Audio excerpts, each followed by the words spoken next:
আপনি কি দুশ্চিন্তা, টেনশন আর অজানা কষ্টে ভুগছেন? মনে শান্তি পাচ্ছেন না? আসসালামু আলাইকুম রহমাতুল্লাহ। জীবনে দুঃখ, কষ্ট আর দুশ্চিন্তা থাকবেই। এটা মানুষের স্বাভাবিক পরীক্ষা। কিন্তু একজন মুমিন কখনো একা না।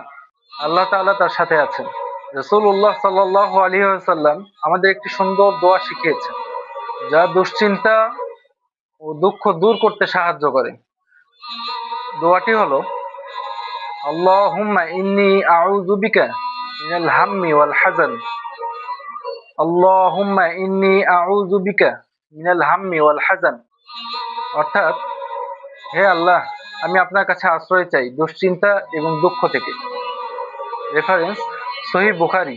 এই দোয়াটি বেশি বেশি পড়ুন, বিশেষ করে যখন আপনার মন খারাপ থাকে, দুঃখ কষ্ট আপনাকে গ্রাস করে। এতে করে আল্লাহ আপনার মনকে শান্তিতে ভরিয়ে দেবে ইনশাআল্লাহ। আল্লাহ আমাদেরকে সকল দুঃখ কষ্ট থেকে হেফাজত করুন। আমিন।